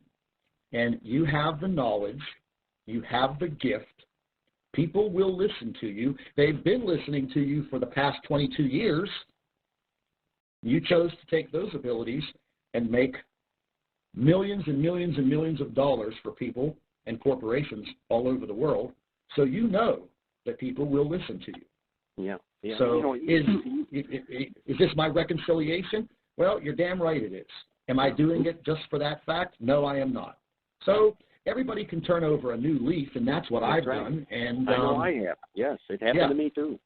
Yeah, so that's where I'm at. Okay. That's where I'm at in this stage. Okay, you guys. Honey, I'm going to put my email up in the chat, and we have other callers, so we're going to move on. Thank you so much for having the courage to call in, and when we're back out here, feel free to call back and talk to us again, honey. I will do that, and thank you for the time. God bless you all. Hey, thank you. Thank you. Bye-bye. Bye-bye. My email is up in the chat, so send me out an email. Okay, let's move on. Welcome to the call, Guest 101. Do you have a question or a comment for Scott? Hi. Hello. How you doing? Yeah, so you're saying that, what is it? Let me think. NIBIRU, Planet X. Yeah, so it's not really a planet, it's a dwarf star, isn't it? Well, I mean, the dwarf star, I mean, in the theories that have been out there for quite some time, the theory is that the brown dwarf star, as they named it Nemesis, is the center of this small solar system. And I was just actually doing more research on these brown dwarfs over the last couple of days. And I think there's been over 2,000 of them that have been discovered by, astronomers and space agencies. And the majority of them do have planets that orbit around them, almost like little mini solar systems. So the fact of the matter that through ancient times and all of the evidence that this small solar system, and I use the word small because nothing in space seems to be small, but has once again, moved into or is clashing with our inner solar system, and it's basically something that we have to face. Now, as far as 100% evidence, like I've said tonight several times, the only people that are going to give us that 100% solid evidence are the international space agencies and the governments that are involved that have the knowledge to step up to the plate and tell everybody what they know and what they've found. Other than that, you're going to have people like me and others that are just going to spend countless hours, days, weeks, months, and years trying to search for the answers. Oh, yeah, I see. So if this planet, I don't know, did reaches here, are we going to have a pole shift? Well, I mean, I can't say 100%, but as you look at the biblical writings and the evidence from the ancient past, this pole shift, we're talking about not a magnetic pole shift of north and south, but we're talking about a crustal shift. That has pretty much been experienced in each of the passings that have been documented. It's basically a changing of the entire Earth. And I do believe that, there will be crustal shifts, probably, no doubt. There would be nothing to prevent it. Scientifically, it's almost a 100%. I mean, the Earth's core now is heating up. It's been scientifically proven that it's heating up. You just take a look at, what's happening right now on the Earth. Just open up the internet. One of the things that everybody should do, Scott, is go into Google and put animal die-off list and pull that list up, and you will be in. I mean, I've pulled it up before and read it on my show, and it's just too long now to even read. And I'm talking from month to month, and I'm not talking 10 or 15 birds dying. I'm talking 10,000 tons of birds and fish at an occurrence. Yeah, so, I think you're going to see all these animals dying for just their health. No, you're going to see more and more and more of this occurring as time goes on, and you're not going to see too much of it publicized because it's going to start to draw a lot of questions from people. Like I said, you may see it real quickly on your local media, but you're going to stop seeing it on national and worldly news. They're just not even going to report it, just like they don't report a lot of things now. I mean, you know. Yeah. Well, they're getting into the habit. They're getting into the habit of not reporting. You know, if they're supposed to report things, they're just getting into the habit. Okay, well, what they don't know ain't going to hurt them. The old saying. Yep. Maybe it has something to do with that. What's the word I'm looking for? That we actually have seven. What's the number again? 7 billion people on this planet, probably. Oh, you're talking about global warming? Maybe. You're talking about too many people on the planet, and that, as far as I'm concerned about that, it's nothing but a cover story. That's why they're using that excuse for the extreme weather and blah blah blah. You know, I mean, I'll give you a for instance. Al Gore came up with that BS. Yeah, Al Gore. Oh, we got global warming. We don't change it, we're going to have all these earth changes and weather changes and blah, blah, blah. Well, if Al Gore is so worried about global warming, why does he own 5 mansions and even just one of them has a $30,000 Edison bill? Doesn't seem to me like he's too worried about using energy, does it? Yeah, I mean, with the whole global warming aspect, I mean, yes, there's no doubt that what we do on this earth as far as industry and transportation and what we use and abuse does affect, you know, the ozone. But I don't think that mankind is going to heat the earth up from the inside. Yeah. You okay, know, Guest 101, we're going to have to move on, but thank you so much for calling in. And feel free to call back when we're out here again. So you're saying there's no safest place to, you know, from this, you know, that underground's not going to help because you said earthquakes and I don't know what to do anymore. Yeah, I mean, the fact of the matter is, it's just going to be, you're going to just going to have to come to the point where don't be scared, because you know your fear is probably going to cause you to expire very quickly. You're going to have to stand up to whatever everyone else is going to be faced with. Band together with people. Don't be by yourself. And you know, I don't know exactly how much time is left. I wish it would all just go away like dust in the wind. Yeah, me but too. I don't think that's the case. Keep yourself educated in the fact of what's going on. Keep your mind, you know, tuned in to your life and what you're doing, and things will come to you. I mean, I have a lot of people that email me on a daily basis that are scared. I'm scared. I'm scared as a human being, you know, my flesh and blood and bones of my body. But as far as my mind goes, that's one part of me that's not scared, because in reality, I guess I'm really ready to stand up and face whatever's here. And yeah, when I see it, of course, I'll probably crap my pants like everybody else. Exactly. But the fact of the matter is, brother, we all have to stand up and stand together. If not, it's going to be even a rougher road. So enjoy. So, if we're going to live in fear, then why, you know, do you ride a bicycle? Dude, have you ever rode a bicycle? Well, then get on that darn thing and go out there on the road because someone might hit you. Yeah, don't drink your tap water because that could kill you. I mean, we could live in fear every minute of our life. We could walk outside and someone could do a drive-by shooting, you know. I mean, I'm not going to live that way. Whatever happens to me when it's written in the book for me to cross, I'm ready. You know, and that's the way it is. But thank you so much for calling in, Guest 101. Like I said, we're going to be back out here again. Feel free to call back in again if you have any questions or comments. Yeah, all right. And one more question. This is the final one. Okay. Yeah, so you're saying this radiation thing has a huge effect on children? Oh, yes, absolutely. I mean, that's scientific fact. You can look that up on the internet. Just, you know, Google it, or, you know, whatever browser you use.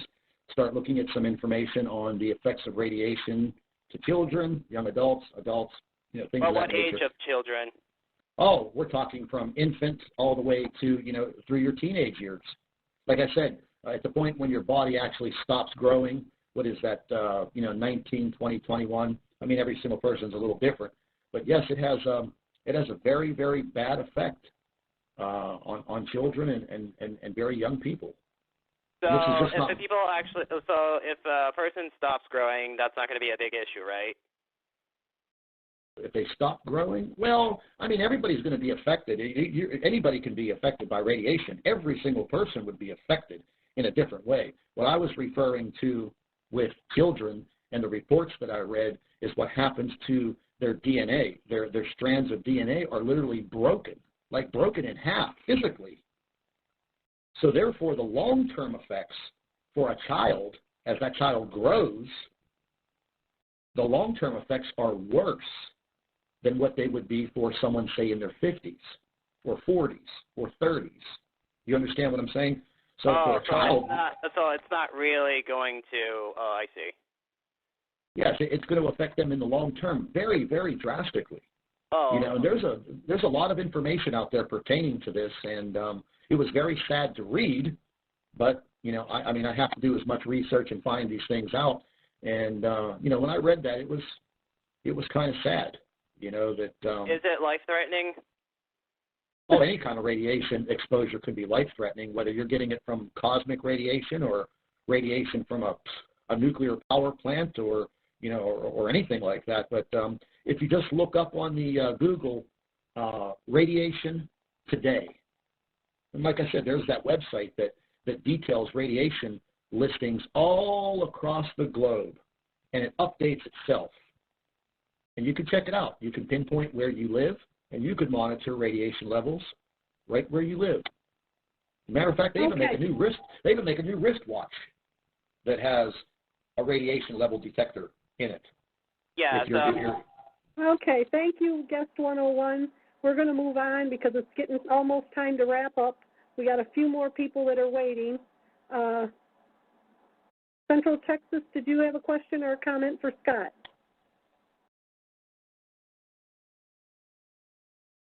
Okay. I think we might have lost Central Texas. Okay. Southwest Michigan, did you have a question or a comment for Scott? Okay, I'm going to move on, and we have one more. Arizona, you have a comment or a question for Scott? Yes. The last caller in talking about the children brought up a question in my mind. Will there be mutations of human beings, do you think? Well, I know that any type of exposure, long-term exposure of radiation would probably definitely cause some type of, you know, mutations in any living organism. You know, whether you be an animal or, you know, a human being. I really couldn't answer that question. I guess we're going to have to see, but I'm sure. I mean, Lord only knows what's out there in space. Bacteria, microbes. Scott, is they're showing a lot of more animals and frogs and lizards that are being born with two heads. Oh, I know. There's a lot of things in nature that nature gets exposed to that is basically garbage of man that is, you know, man is left out. Yeah. I mean, I know a few years back in one of the rivers where I live is a massive river, and you know, the Fish and Game Commission, they do studies every single year on the fish, and they shock them to the surface, and they analyze them and they tag them, and they started noticing that one section of the river, which was near a coal mine water runoff, that was illegally being dumped into the river, and I think it was bromide, and these catfish had these massive tumors on their backs. So again, you know, that's a mutated. And then they found these catfish that were the size of human beings in our river. Yeah, catfish get huge. I used to go fishing all the time up here in the St. Clair River and catch walleye. And there is an Edison plant on the Canadian side that years ago they got caught dumping waste into the river. And I'll never forget, because I wouldn't eat the fish after I went fishing one time. I pulled a walleye in that looked like it had acid dumped on its head. its face is all bubbly. Hey, I'll tell you this much. I'll tell you this much. If you want to see modern day mutants right now, just go to your local Walmart. You'll see. You will see. That's a good one. You can go there. You can go there 24 hours a day, 7 days a week. It doesn't matter what time you walk through that door. Because I did see a lady on a video that pulled her pants down and peed in the beer cooler at Walmart. Oh my Lord! Yeah, that's the best place to find modern day mutants is Walmart. You'll find them there. But I'd have a hard time answering your question because I think that's something that's a little too much in foresight for me. I hope to God that doesn't happen. But I think any exposure to things that are unknown, especially things that come from the cosmos, things that we've never experienced before. Like I said, our solar system is traveling along through, our little section of the Milky Way, which is so massive that you can't even comprehend the size of it. Right. And we're just like this little tiny grain of sand, just Not moving even along. that. Yeah, exactly. Not Just even moving that. along. So we're experiencing things as we go along, and God only knows what we're going to be coming in contact with, what the Earth's going to be coming in contact with as time goes on. And Right. God takes the small things, the things that are despised, the things that aren't, to put to shame the things that are. So this little blue planet, I don't know if it's blue anymore because they won't show us pictures of the Earth as it is now, from space. But that is true. I'm sure there are some very yellow spots on us now, especially with Fukushima and everything that has happened on this Earth. But and that's another thing that you brought up, Fukushima. People don't realize that when this happens, we aren't going to have electricity, and all these nuclear plants are going to melt down. So, it might just be a blessing that you don't survive it, because if you do, you're going to have to go through the radiation meltdown, and people are going to suffer in that. So, I really don't want to survive it. It talks in the Bible about men will be grasping their stomachs in total agony, and that's radiation poisoning. Yeah, that's exactly. One of the symptoms of radiation poisoning is internal, just terrible internal pain in the gastric area. Yeah, that's what I had. That's what I had going on. If you listened to me a little bit ago, and I was explaining what was happening to me the day after Christmas, it was 67 degrees. 67 degrees where I lived. The sun was shining. It was like a spring day. The sun was burning my skin. At the end of December. I live outside of the city of Pittsburgh, Pennsylvania. It's wintertime. Not springtime. And I went through that almost a 72-hour period of. I felt like somebody beat me with a baseball bat, but I wasn't sick. Right. But I couldn't get off of the sofa. I slept for, I think, 28 hours straight. I had a terrible bout of intestinal problems just the morning of the 26th. It was awful. And then, on the 25th, it was chilly. 26th, it was bright sunshine. We got into the 70s. Wow. Yeah, Okay, it got into the 70s here. We're really running over time today. Okay. Well, I just want to thank you guys. I really, what Chris said, I really appreciate your being on the air. I know what it takes. Well, I don't know. Actually, I really don't know. I'm a target too. And I've been through some real hard times. But I can't imagine what that baby must be going through and what she's dealing with now. And you also, Scott, you had somebody try to blow you up with a pipe bomb in your car. Oh, yeah. Yeah, I get that abused. is, oh, my gosh. Yeah, I get abused. I get abused every single day. I get the death threats by email. If you've ever been in the comment section of any of my videos, you see all the trash talking that these these idiots do. But, you know, we're I'm pretty getting abused thick-skinned. in the chat tonight also. I'm trying to keep an eye on it and mute them, but they just log out and log back in, you know, with their the thing they don't understand about that is when they come in and they do all this nasty, evil talk, all they're doing is bringing that negative energy right back to themselves. That's right. You know, That's right. You know, it doesn't upset me. It makes me feel bad for them. Right. Well, you know, that is persecution. And we are going to be, as one of the gentlemen who called in said, Satan knows what each and every one of us, what our future is going to be and what we're going to do. And so he's going to persecute us more, you know, and through the persecution, we're going to learn the fruit of the Spirit, patience.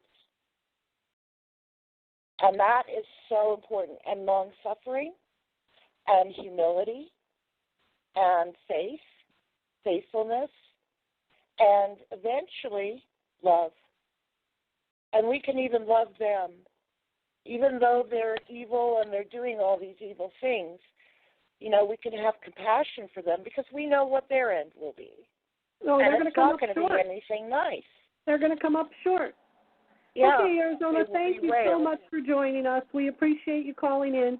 Feel free when we're back out here to call in and talk with us again. Guest 171 says, thank you, Scott and Bad Baby. We thank you all in the chat for joining us. And I thank you, Scott, for coming out and spending time and talking to the people. Yeah, no problem. You know, I enjoy each and every time that we're here. And, you know, I think this, you know, the new format that's being developed, you know, between me and you and the listeners is working very, very well.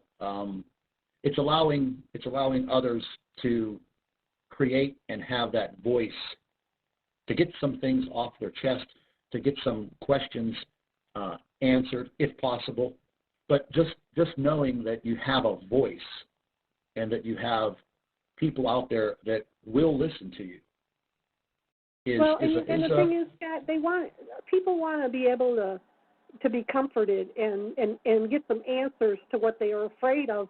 And I think that when we come out here and we do these call-in shows, we give them a chance to realize that, you know, it's not the end, it's the beginning. Now, that is true, and that's the way that I look at it. I definitely don't – you never hear me say that it's going to be the end of the world.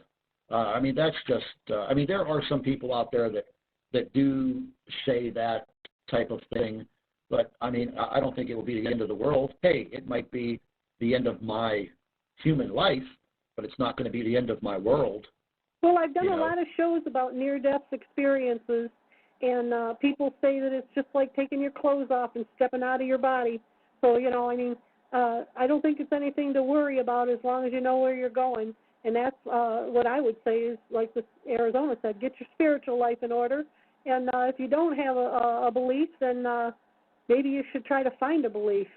Because yeah, you know, I find that here's what got me, that whenever you are trying to search for that faith or, you know, that insight, and I want everybody to listen very, very closely, because as I just said a little while ago, that I lived a very excessive life, attached to very expensive things.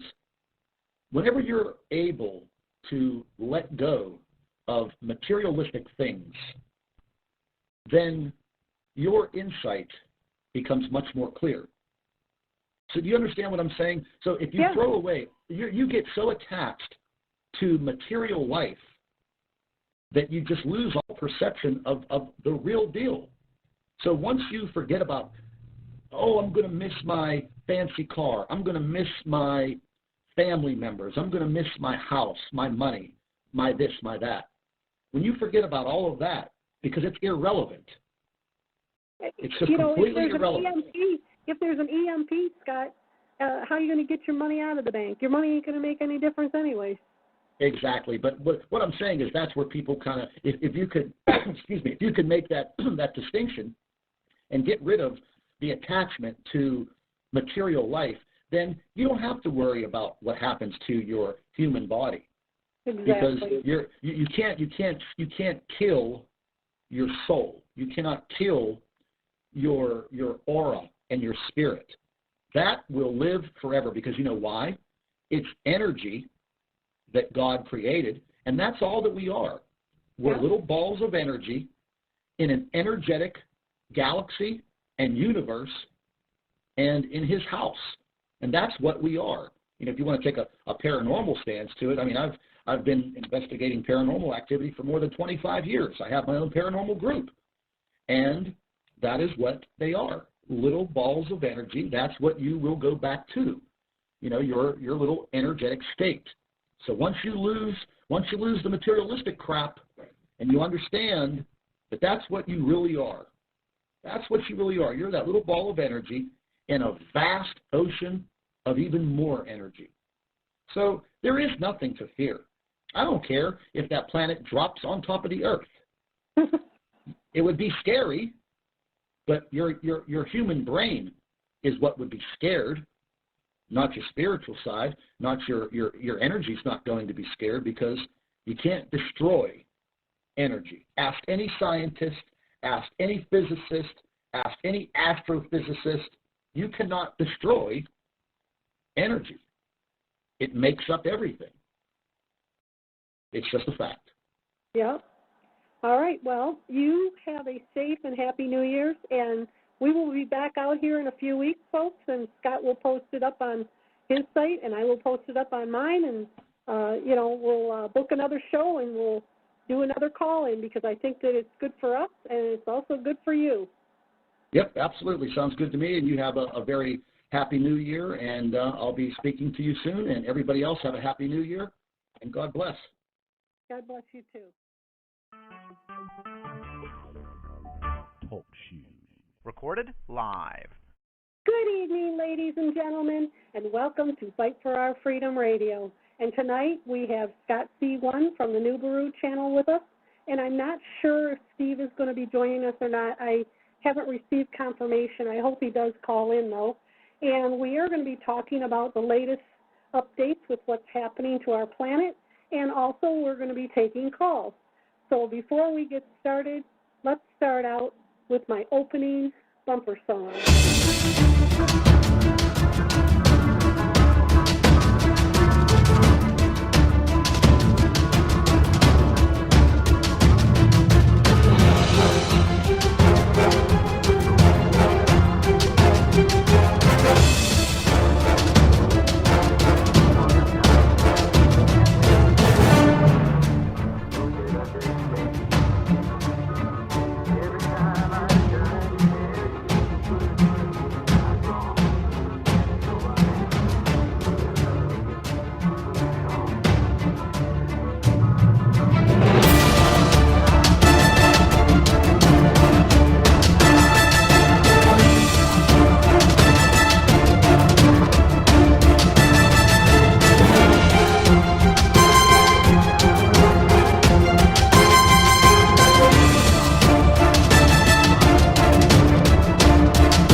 Okay, I'm not seeing Scott in the window yet. I'm wondering if he's having a problem getting logged in. Had that happen before, but I will unmute you guys as fast as I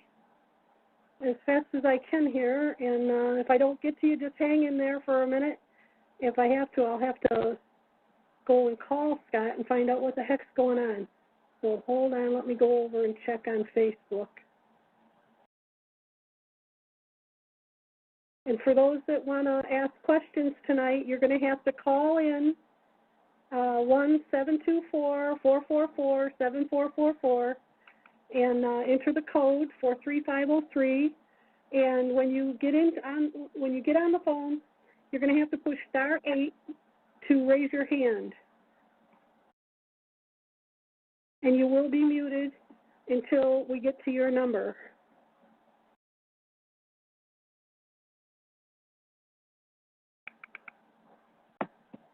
I don't see him. He's not on Facebook, so maybe he's. Sometimes we do get blocked from logging in here.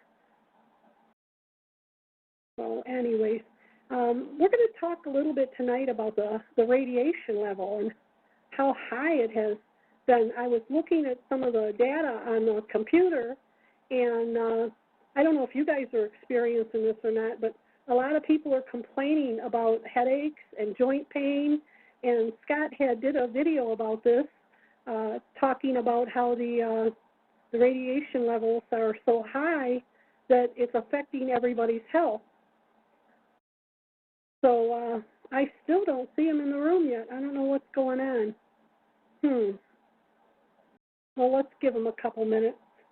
Maybe he always calls in through the computer, and he might be being blocked. Hello, guest 26. I did get confirmation from him because he said he said he was going to put up a video inviting everyone to the call. Yeah, and what I'm hearing is that a lot of people are having joint pain and they're having headaches, and I'm also hearing about in the warmer states that people are that they're getting sunburned really fast. So it's really amping up with the radiation, I think, and one of the things that I recommend is if you're being affected by the radiation, get yourself a salt lamp. Salt lamps will help with cutting down on the radiation. And there was another guy, Scott sent me to his site, that was talking about putting Marley blankets on your windows. Well, there is a trying to think of the site I got them at, but there are Marley blankets. They're called solar curtains, and they're the same thing as Marley blankets. In fact, I purchased them, and they're like $7 for 2 of them, and they have the top of it has where you can put it right through the curtain rod. So you might want to look that up. Just look up solar curtains and hang those on your windows and see if that helps out. I have them on mine. I've had them on mine for a couple years now, and it seems like after a year or so, the coating starts to get holes in it and that, so they do have to be replaced. But I'll tell you, they are very, very effective. And another thing I want to talk about, we're waiting for Scott to join us, or those that just came in. Another thing I want to talk about is the people that are having headaches. You can purchase some essential oils, and if you don't have a fuser, just put a little bit in a bowl of warm water and use a wash rag and dip it in the warm water and put that on your head, and that will help. I think the best thing for headaches is lilac essential oil. You can also use peppermint, but look it up. Look up essential oils and migraine headaches, and frankincense is a good one too. And you can also massage those on your feet. If you look up essential oils and massaging them on your feet for your health, go into YouTube, Dr. Axe. He does a really good one. And yes, Scott has just joined us. Hi, Cutie Patootie. Did you have a hard time joining us? Yeah, actually, whenever I was dialing the number to call in, it kept connecting me to a locksmith. Well, let me tell you, when I first started being harassed about doing my shows, I couldn't even get in the window. There were times that my guest was waiting in my window for 20 minutes for me to come in and start the show. So you're being redirected is what's going on. And I would keep getting directed to some little old lady or some little old man's house, and he'd say, "Would you quit calling me?" Well, that's what this locksmith just kept saying. You know, he's I forget the name of it. Leichman Locks. It's like a locksmith guy. Phone rings directly to his house. You know. Yeah. You know, what they want you to do is they want you to get frustrated and give up. But for those that are coming in the window, if you have a problem calling in and you're being redirected, just be persistent. Sometimes you got to hang up for about 5 minutes and then try it again, but you will get through eventually. It's just somebody trying to block you. Yeah, how does my my microphone sound to you? We don't have any feedback? No, I haven't got no feedback yet. So, Scott, what in the world is going on with these earthquakes and the radiation level? We were just kind of talking a little bit. I was talking to the guests a little bit about how everybody's being affected by this radiation with headaches and joint pain. So what the heck's going on here? Well, let me just tell you what happened to me the day after Christmas. The day after Christmas, we had the temperatures soar from 17 degrees in the morning to 67 degrees by 2 o'clock in the afternoon. And, I live in southwestern Pennsylvania, 20 miles south of the city of Pittsburgh. So, in the end of December, we usually have a average temperature of about, anywhere from, I'd say, 30 degrees to about maybe 35 degrees. The lows will dip down into the high teens, low 20s. Usually we don't have snow on the ground, but the temperatures here have been very, very erratic, is the word to say. Very erratic and psychedelic, to use another word, because it has been just that. The skies have been these burning pink sunrises, and I have hundreds of pictures that I've taken, and I've never seen sunrises in this time of the year where I live. Now, when I lived in South Florida, it was different. You could see those beautiful sunrises every morning. Then the sunsets. The sunsets are literally the whole entire sky from east to west, north to south, is this burnt, deep orange color. And again, I have hundreds of pictures that I have been taking since a few days before Christmas. And just, I woke up one morning and I walked outside. The sun had just come up, but it was very, very thick, overcast skies. It looked like, you weren't going to see the sun for days. But all of the thick cloud cover had a very bright pink hue to it. And I took some photographs of that also. And it's just amazing me. So I talked about it on one of my videos the day before Christmas. And I got all of these photographs in from all over the world, people experiencing the same thing. So the day after Christmas, after, we had some real warm weather, 40s, 50s. It was 67 degrees, sun shining. It was like a spring day, people running around in shorts. And about mid-afternoon, I was outside for a while. I had some errands to run. And I got back around 3 o'clock. I sat down, and about an hour later, every single bone in my body started to ache at the joints. My lower back, my elbows, my knees, everything. And then the muscle ache set in. It was like I was in some type of a wrestling match where I played tackle football without pads, or I had the flu. And then my skin started feeling like it was on fire. And then the last symptom I got was all of my internal organs, my stomach, my lungs, everything felt like it was burning inside, and it literally put me down, and I mean down on my sofa from 5 o'clock in the afternoon the day after Christmas. I didn't get back up off of the sofa until the morning of the 29th. I was literally crippled to hell. It sounds like you were being microwaved. Well, that's what I was thinking. Something, either that or, I had a lot of subscribers sending me emails in the days around the same time, and a lot of them were telling me the same thing.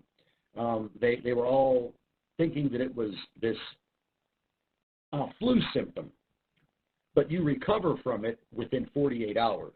So I don't know anybody that's had the flu, the stomach flu or whatever, for 48 hours. I didn't have any symptoms of the flu other than, those very serious aches and pains. I'm 48 years old, but I'm in pretty good shape. I don't have any medical problems. I take no medications. I'm perfectly sound. But for something like that to put me down for that amount of time, and for me to sleep, now I know I needed to rest, but for me to sleep, almost 30 hours straight, it was like I was in a coma. So when I was listening to the subscribers in their emails, I had a couple of hundred of them that said the same thing. And they weren't just from the United States either. They were from many other countries. Yeah, so, but, Scott, they've got the Tetra Towers, and they're using them on the whole population now, which, I've done many shows about the Tetra Towers where they're planning on turning those on and microwaving the whole population and making us all just lay right down.